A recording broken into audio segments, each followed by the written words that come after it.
Hello everyone, it's unfiltered মা। কেমন আছো সবাই? আমিও খুব ভালো আছি। তো যেহেতু আজকে শনিবার, তো শনিবার দিন গিয়েছিলাম একটা মন্দিরে। আমরা যেখানে থাকি সেখান থেকে অনেকটা দূর। আর সত্যি কথা বলে তোমরা হয়তো বুঝতেই পারছো বাইরে কতটা রোদ্দুর, আর এখানে প্রচণ্ড গরম পড়েছে। মনে হচ্ছে যেন এপ্রিল মের গরম। তো যাই হোক, একটু সানকিস ফটো তুললাম নিজেকে কেমন লাগে। তো যাই হোক, তোমাদের যদি ভালো লেগে থাকে কমেন্টে জানিও কিন্তু অবশ্যই।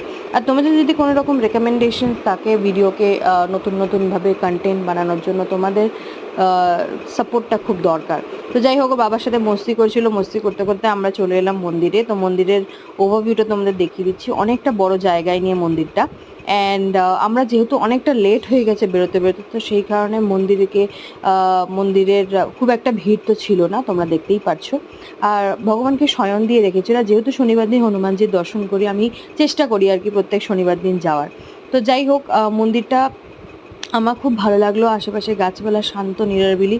অ্যান্ড এই আর্কিটেকচারের এখানকার মানে গুজরাট বা আহমেদাবাদের মন্দিরগুলো, যেটা আরও অনেক জায়গায় রয়েছে, তো এখানকার যে কিছু কিছু জৈন টেম্পল বা এইসব হিন্দু মন্দির, অ্যান্ড তারপরে হচ্ছে তোমার স্বামীনারায়ণ এদের যেটা আর একটা মন্দির আছে, এদের মন্দিরের আর্কিটেকচারগুলো আমার খুব পছন্দ লাগে। আমি জানি না কলকাতায় এরকম আছে কিনা এরকম ধরনের মন্দির।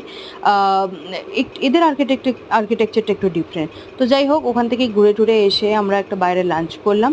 সেটা তোমাদের সাথে শেয়ার করতে পারলাম না। তো এটাই ছিল আমাদের দিন। ভালো লাগলে অবশ্যই লাইক, কমেন্ট, সাবস্ক্রাইব করো। Thank you, love you.